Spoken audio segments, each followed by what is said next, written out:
Nous allons parler d'un sujet important qui va concerner dans les prochains mois et les prochaines années, mais très rapidement, les services d'aide à domicile. Je parle bien sûr des services autonomie, notamment la réforme qui concerne les services autonomie.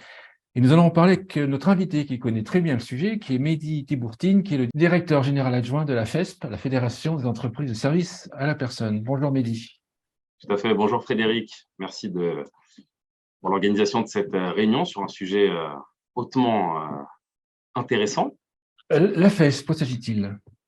Alors, la FESP, c'est avant tout la fédération historique du secteur des entreprises de services à la personne et des entreprises de services à la personne, dans le sens où elle a contribué en 1996 à permettre aux premiers acteurs entrepreneuriaux de rentrer dans un secteur des services à la personne qui, historiquement, était un secteur associatif et public. Aujourd'hui, la FESP compte plus de 3600 entreprises adhérentes qui vont vraiment de la petite enfance jusqu'à la fin de vie à travers les services d'aide et d'accompagnement à domicile et qui représentent près de 130 000 salariés implantés sur l'ensemble du territoire national et notamment dans les territoires ultramarins, bien le redire à chaque fois parce que c'est ce qui fait la diversité et la richesse de la fédération, ainsi qu'avec une représentation de très gros réseaux comme de PME ou de TPE, voire TTPE comme on aime bien les appeler, qui ont un, deux, trois ou une dizaine de salariés. Donc là, on va parler du segment, je ne sais pas si c'est pour ça un segment, en tout cas la partie des services d'aide à domicile, qui est une partie des services à la personne. La réforme, est-ce que tu peux nous la présenter? Quand on dit service autonomie, on parle de quoi? Alors, quand on parle des services autonomie, déjà, on parle d'une réforme qui a pour intention de rapprocher un certain nombre d'acteurs dans le secteur du domicile.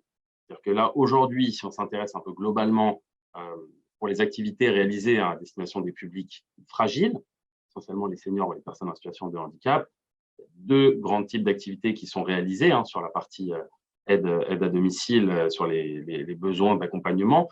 On a les services d'aide à domicile, puisque aide au lever, aide à la toilette.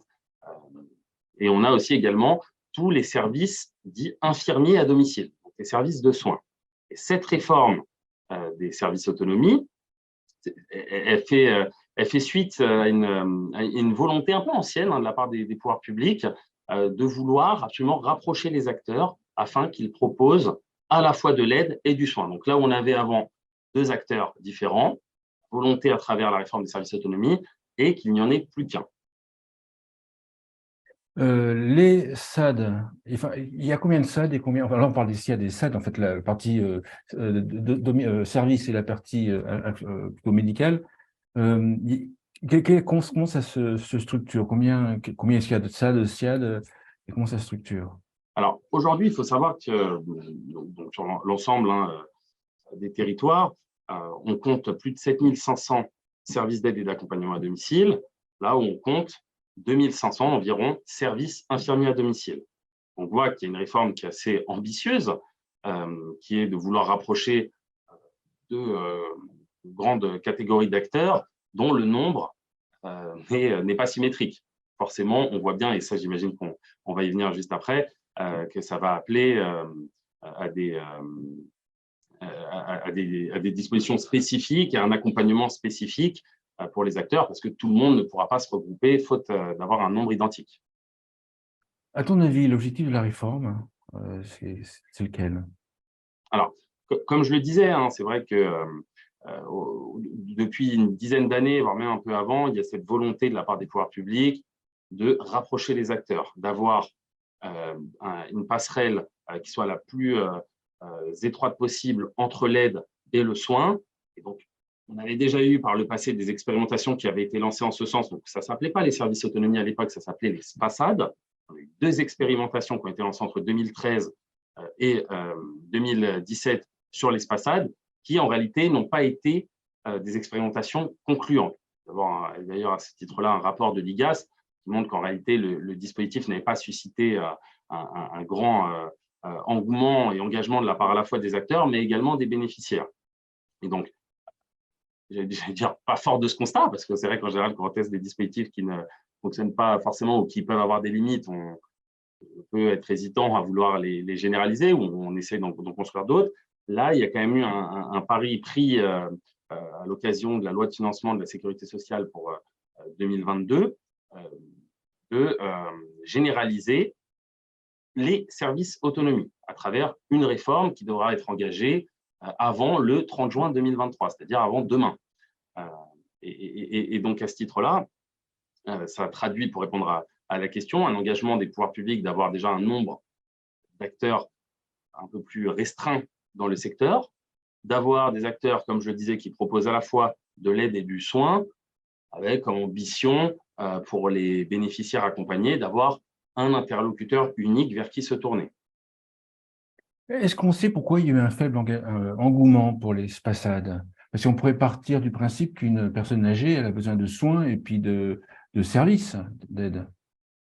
Tout à fait. Alors Alors, qu'il évolue un seul interlocuteur. Pourquoi? il y a eu un faible engouement déjà parce que, comme on l'a dit juste avant, c'est vrai que le nombre d'acteurs SIAD et SAD étant déséquilibré, forcément, quand on demande à des acteurs de se rapprocher, bah, on en laisse quand même un petit peu sur le bas-côté. Il y a même un bon nombre, parce que c'est vrai que si voilà, on a 2500 SIAD et qu'on a 7500 SAD, on voit bien qu'il y a 5000 SAD qui ne pourront pas se rapprocher. On voit aussi également qu'il y a des acteurs qui ne souhaitaient pas se rapprocher. Il y a des acteurs du soin qui, pour eux, vous souhaitez rester dans le périmètre qui est le leur, à savoir celui du soin, et à contrario, des acteurs de l'aide qui, eux, ne voulaient pas faire de l'aide, voulaient rester sur un segment qui est celui de l'aide à domicile, et donc ne pas se rapprocher avec les SIAD. Par ailleurs, il y a aussi des complications qui étaient inhérentes du fait qu'on a des natures juridiques et des entités avec je recommence, du fait qu'on a des structures avec des natures juridiques différentes. On a des SIAD qui sont essentiellement des services associatifs, là où on a des SAD qui sont soit entrepreneuriaux, soit associatifs. Mais c'est vrai que quand on organise un rapprochement avec des acteurs qui ont une identité différente, ça complexifie le rapprochement. Et outre ces éléments-là, qui là concernent plutôt les acteurs, on a également constaté que vis-à-vis des bénéficiaires, il n'y avait pas un intérêt très prononcé pour avoir un interlocuteur unique. En général, soit les bénéficiaires avaient du soin, et donc ils avaient leur interlocuteur de soins, soit ils avaient besoin d'avoir des prestations d'aide et d'accompagnement à domicile, et donc là, ils avaient un interlocuteur d'aide et d'accompagnement à domicile. Ce n'était pas désireux de passer par un service qui regroupait les deux. On sait pourquoi ça, parce que c'est quand même surprenant, parce on parle depuis des années, j'entends parler guichet unique, et puis là, dès qu'on leur propose un interlocuteur unique, les familles, les seniors, en fait, ne l'utilisent pas. Alors, ça peut s'expliquer pour différentes raisons. Déjà par le besoin, quand on a besoin d'aide, besoin de soins, et inversement, quand on a besoin de soins, on n'est pas tenu d'avoir nécessairement besoin d'aide, et parce qu'il y a aussi, et fort heureusement, une notion qui est garantie dans ce pays, qui est le libre choix, et que des fois, voilà, pour tout un tas de raisons, la personne souhaite passer par un service bien défini pour l'aide et ne souhaite pas passer par le même service pour le soin et préfère peut-être en prendre un autre qui répond un peu plus à ses besoins ou qui a des spécificités qui lui plaisent plus. Et donc, ce qui fait que le choix est orienté vers des besoins personnels et pas forcément vers la structure qui présente à la fois de l'aide et du soin. J'imagine que les familles, elles connaissent, enfin, j'imagine tous, ou presque tous, les SAD, en tout cas les services d'aide à domicile plutôt. Est-ce que c'est aussi l'idée que les SIAD ne sont pas connus des familles? Parce que moi, si je pose la question à mes parents, ils vont connaître les services d'aide à domicile, avec des marques, j'imagine, mais les SIAD, je crois pas. Tout à fait, parce que déjà en termes d'organisation, c'est vrai que on n'a pas la même communication, la même visibilité sur ces services, parce que les besoins sont un peu différents aussi. On a des personnes qui peuvent avoir vraiment des besoins prononcés en aide et en accompagnement à domicile, mais qui, sur la partie soins, sont suivis par leur médecin traitant, peuvent être amenés à réaliser certains examens, mais n'ont pas besoin de services infirmiers à domicile. Et donc, de ce fait, on a peut-être une méconnaissance un peu plus prononcée des acteurs du soin. Parce qu'on n'a pas le même usage, le même besoin et la même identification aussi dans les territoires. C'est vrai qu'on est incapable de citer certains, une liste de 10, voire 20 services infirmiers à domicile, alors que sur les services d'aide à domicile, tous en tête des marques des marques qui interviennent au niveau à la fois national, voire même local, parce qu'on a vu pub à un moment donné, ou parce qu'on a vu l'agence et parce qu'on a entendu parler aussi par son entourage ou par les services du département de ces structures-là. Donc l'idée, en fait, c'est de rapprocher les SAD et les SIAD, ou je dirais plutôt des SAD et des SIAD, parce qu'on parle de 2500 ou 2000, je ne sais plus, SIAD, plus et 10 000 SAD. Comment c'est possible Est-ce qu'on va tous les rapprocher déjà? Alors Question. là, on voit bien, de par la question qui est posée et de par les chiffres qui viennent d'être mentionnés, ça sera impossible de rapprocher tout le monde. Déjà, plusieurs raisons. Première raison, le nombre d'acteurs étant différent, forcément, on n'arrivera pas à rapprocher tout le monde, sauf à faire des mariages composés, des mariages à plusieurs, mais là, il va falloir quand même faire des mariages à 4. Et déjà, des mariages à 2, ça peut être un peu complexe des fois à organiser, donc à 4, ça l'est d'autant plus. On a aussi des acteurs qui ne souhaitent pas, et ça, je le redis, hein, il y en a qui considèrent que quand on fait de l'aide, on ne fait pas du soin, et on est sur un métier qui est complètement différent. Et inversement, on verra par la suite, j'imagine qu'on va y venir, mais que les obligations sont déséquilibrées entre les acteurs de l'aide et les acteurs du soin. Il va y avoir une porte de sortie pour les acteurs de l'aide qui, eux, ne souhaitent pas réaliser des activités de soins.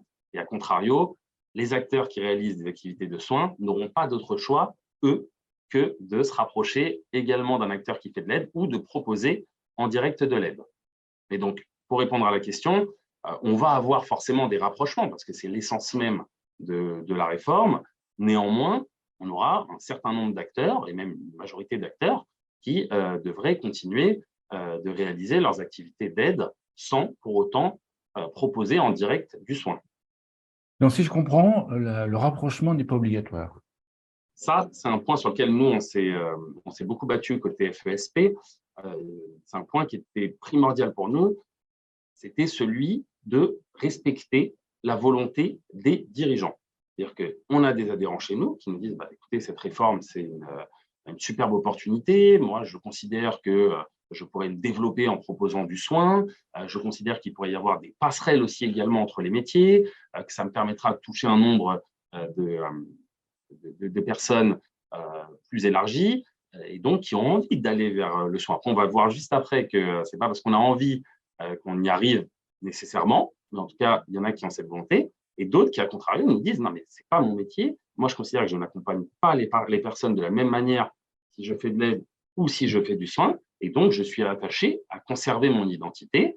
Et donc, pour cela, il fallait absolument qu'on puisse avoir une possibilité différente de celle du rapprochement avec un acteur du soin.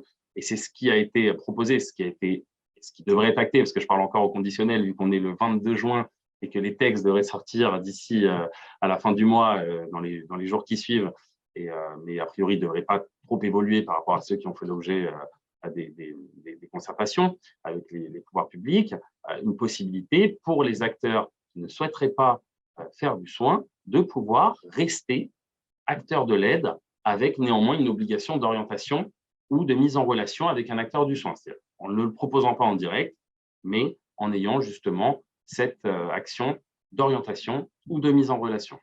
D'accord. Donc, dans les zones où les SAD ne veulent pas ou ne peuvent pas, parce qu'en fait, comme les SIAD sont moins nombreux, les SIAD peuvent refuser le mariage avec un SAD. Dans le cas où un SAD ne voudrait pas ou ne pourrait pas, il a l'obligation, pour garder son activité, son autorisation, j'imagine, de proposer un fléchage vers le soin si un de ses clients le demande.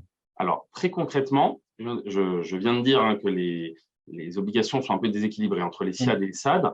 Si on est en service de soins infirmiers à domicile, on ne va pas avoir d'autre choix que soit se rapprocher avec un SAD pour former plus qu'une seule structure, soit sinon de demander au conseil départemental une autorisation pour faire de l'aide. Donc, créer un SAD, quelque part. Et un SAD en intégré, ou sinon, à travers, par exemple, un groupement, ce qu'on appelle un GCSMS, donc ce sont des groupements de coopération entre acteurs médico-sociaux, au sein de ce groupement-là, être partie prenante avec un SAD pour avoir justement un groupement qui porte à la fois l'activité d'aide ou l'activité de soins. Mais ce qui est certain, c'est que l'acteur du soin, lui, ne pourra pas dire « moi, je reste soin et je ne souhaite pas me rapprocher de l'aide à domicile ». Donc, D'accord. Donc, soit, lui, le SIAD a l'obligation de devenir un service autonomie. alors, et ça c'est important, et c'est vrai que j'aurais dû le préciser, on devrait parler de deux types de services autonomie. Le Ouais. service autonomie dit mixte, c'est celui qui va regrouper en tout intégré de l'aide et du soin, D'accord. et le service autonomie non mixte, qui lui concernera les services d'aide et d'accompagnement à domicile qui ne souhaiteront pas proposer, D'accord. ou qui n'arriveront pas du fait de tout ce qu'on s'est dit juste avant, proposer des activités de soins et qui devront néanmoins proposer des activités d'orientation ou de mise en relation vers des acteurs du soin. D'accord. Et Donc donc, pour le les SIAD, SIAD, ils oui, n'auront pas d'autre choix que de devenir des services autonomie mixtes. mixte, c'est ça. Voilà. Après, de quelle manière ils vont y Alors que le arriver? SAD, par volonté ou par nécessité, peut soit devenir un service autonomie mixte s'il se met avec un SIAD, ou alors il restera il deviendra un service. Alors, pour le SAD, il a également lui, il va avoir un champ des possibles un peu plus élargi. C'est-à-dire que soit il sera service autonomie mixte, et donc pour cela, il va devoir se rapprocher d'un acteur SIAD, Bon, ou sinon, il va devoir demander à l'ARS une autorisation pour faire du soin. Et donc là, il pourrait être autorisé avec un nombre de places d'accueil de soins sur le territoire. d'accord. Et si jamais il ne souhaite pas être un service autonomie mixte, à ce moment-là, et ça c'est ce qu'on a réussi à obtenir, et c'était important de l'obtenir, il sera service autonomie non mixte, c'est-à-dire qu'il conservera ses activités d'aide et d'accompagnement à domicile, telles qu'il les réalisait avant la réforme, et il aura l'obligation, que ce soit pour ses bénéficiaires, donc qui bénéficient de ses services d'aide, ou pour des personnes qui le solliciteraient, qui ne sont pas ses clients, mais qui le solliciteraient pour des activités de soins, d'orienter ces personnes vers des infirmiers libéraux, centres infirmiers dans le territoire, ou encore d'autres services autonomie mixte qui, eux, proposent des activités de soins. Quelque part, c'est ce que les SAD font déjà, ou une partie des SAD font déjà, fait déjà. Tout à fait, tout à fait. C'est vrai qu'aujourd'hui, ça va sans dire, aucun service d'aide d'accompagnement à domicile ne laisse un bénéficiaire sur le carreau, si je puis dire, quand il lui demande, oui, est-ce que vous connaîtriez dans votre territoire un infirmier ou un médecin Bien qui est sûr. en mesure de réaliser une prestation. Donc, c'est déjà ce qu'il réalise.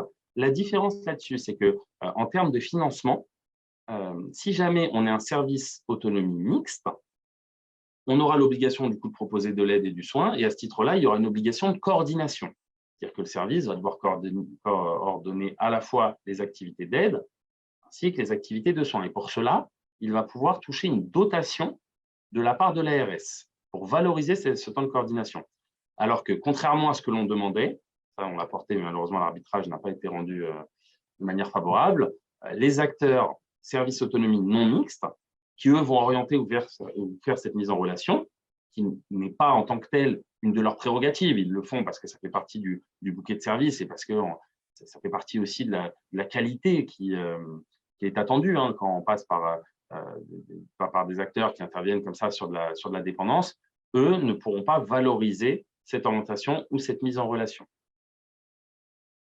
Donc, c'est vrai que pour répondre à la question, sur les services autonomie non mixtes, pour certains, c'est-à-dire pour la très grande majorité, ça ne va pas changer grand-chose dans leur manière de procéder. C'est-à-dire qu'ils vont continuer à faire de l'aide et après, ils devront proposer une orientation, une mise en relation qui, pour la plus grande majorité, propose déjà.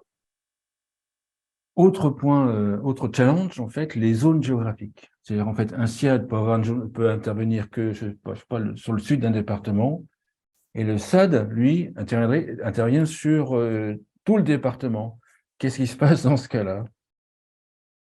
À nouveau, très bonne question. Il n'y a que des très bonnes questions, mais et c'est malheureusement un point un peu complexifiant sur le rapprochement entre les SAD et les SIAD, si je puis dire. C'est que aujourd'hui, si jamais on a un SIAD qui voudra se rapprocher d'un SAD, on aura nécessairement des zones d'intervention qui vont être différentes. Dans la grande majorité des cas, les SAD, eux, ont une portée qui est plutôt départementale, là où les SIAD ont une portée qui est très localisée dans le territoire, parce que, comme je le disais, on les autorise sur un nombre de places d'accueil qui est territorialement défini.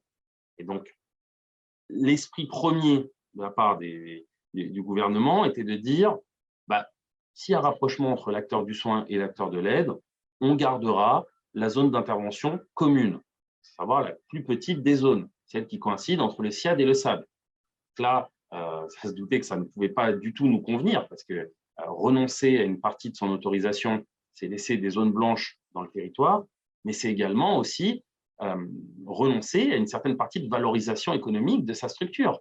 Ouais, puis quand vous avez la possibilité d'intervenir sur tout le département, ça se valorise.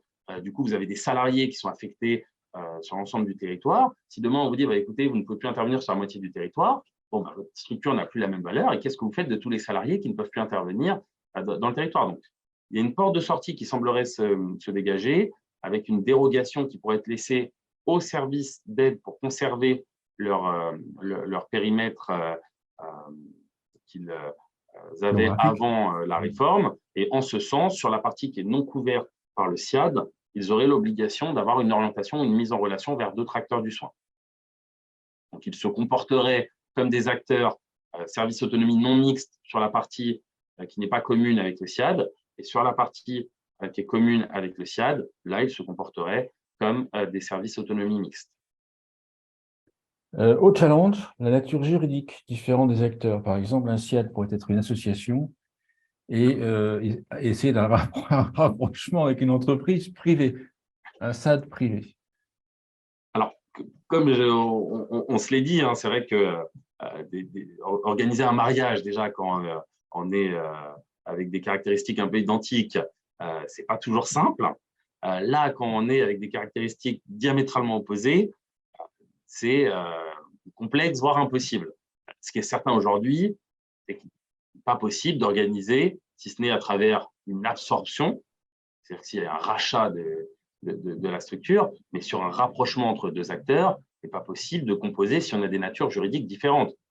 Demander à une entreprise et une association de se rapprocher, nécessairement veut dire qu'il y en ait un qui accepte de changer sa nature juridique, donc se transformer en entreprise ou inversement se transformer en association, tout en sachant qu'on a des enjeux complètement différents, à savoir des conventions collectives différentes, des compositions, moi je parle au niveau des bureaux, des conseils d'administration qui sont différentes, et des logiques aussi commerciales qui sont différentes. Donc, fort de ces constats, on voit bien que ça peut être aussi un frein au rapprochement. Et d'ailleurs, c'est ce qui avait été signalé à l'occasion des expérimentations sur l'espace SAD comme étant un frein justement au rapprochement entre les acteurs.